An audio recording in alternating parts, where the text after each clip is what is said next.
재판상 이혼 사유는 오래전에 설명드렸는데 너무나 중요한 것이기 때문에 간단히 다시 설명드릴게요. 민법 840조에 규정되어 있는데요. 1호는 부정행위, 2호는 악의의 유기예요. 조금 어려운 표현인데 정당한 사유 없이 부부간의 동거부양, 협조 의무를 이행하지 않는 경우에요. 가출을 예로 들 수 있겠어요. 3호는 배우자나 직계존속으로부터 심히 부당한 대우를 받았을 때예요. 남편이나 시모에게 폭행을 당했을 때가 그 예가 될 수 있고요. 4호는 자기의 직계존속이 배우자로부터 심히 부당한 대우를 받았을 때예요. 남편이 장모를 폭행한 경우를 생각해 보시면 돼요. 5호는 배우자의 생사가 3년 이상 분명하지 않을 때예요. 6호는 그 밖에 혼인을 계속하기 어려운 중대한 사유가 있을 때예요. 1 내지 5호는 구체적인데 6호는 추상적인 개념이지요. 전에 설명드린 이혼 사유와 비교해서 파양 사유를 보세요. 1호는 양부모가 양자를 학대 또는 유기하거나 그 밖에 양자의 복리를 현절해야 할 경우예요. 2호는 양부모가 양자로부터 심히 부당한 대우를 받은 경우예요. 3호는 양부모나 양자의 생사가 3년 이상 분명하지 않은 경우예요. 4호는 그 밖의 양친자 관계를 계속하기 어려운 중대한 사유가 있는 경우예요. 조금 주의해서 보셔야 할 것은 2호는 부부의 한쪽만이 청구할 수 있는데 파양은 꼭 그렇지는 않고요. 양자가 나이 어린 경우, 즉 13세 미만인 경우에는 입양을 승낙한 사람이 파양을 청구할 수 있고요. 또 검사도 공익의 대표자로서 미성년자인 양자를 위해서 파양을 청구할 수도 있어요. 잘 생각해 보면 당연한 것이지요. 동물을 기르다가 다른 사람에게 보냈을 때 동물을 의인화하여 파양이라는 표현을 종종 사용하는 것을 볼 수 있습니다. 이는 문법이나 법률적인 관점에서 맞는 것일까요? 정답은 NO입니다.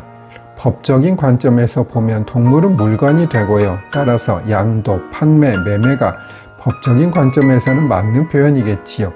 그러나 정서상 파양으로 부르는 것도 이해해 줄 만은 합니다.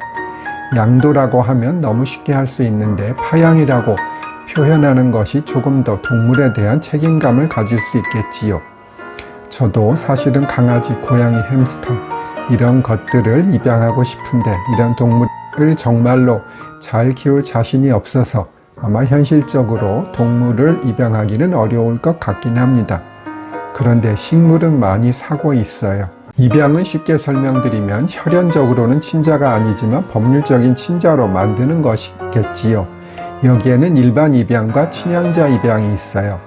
결정적인 차이는 일반 입양은 종래의 부모와의 관계가 유지되는 것이고 친양자 입양을 하면 종래의 부모와의 관계가 없어지는 것이에요.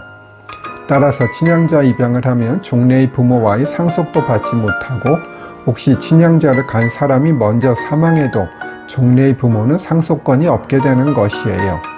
그리고 일반 입양을 하면 원래 부모의 성을 그대로 사용하게 되지만 친양자 입양을 하면 양친의 성을 따르게 됩니다. 또 알아두실 것은 오래전에는 일반 입양은 합의만 있으면 되고 반드시 법원의 재판이 필요하지는 않았습니다만 지금은 미성년자를 입양할 경우에는 가정법원의 허가를 받아야 합니다. 다음 쇼츠로 오세요. 전의 쇼츠에서 이어집니다. 미성년자를 입양할 때에는 가정법원의 허가를 받아야 하는데요.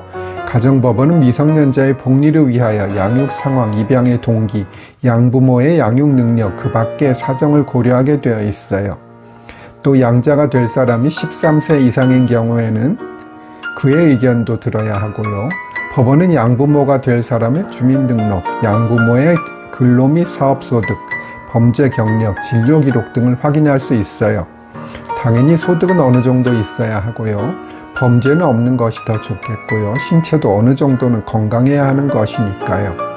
물론 벌금형 등의 사소한 범죄가 있는 것은 큰 상관이 없겠지만 실형을 살았다거나 파렴치한 범죄를 저지른 경우에는 입양이 허가되지 않을 가능성이 훨씬 더 많아지겠지요.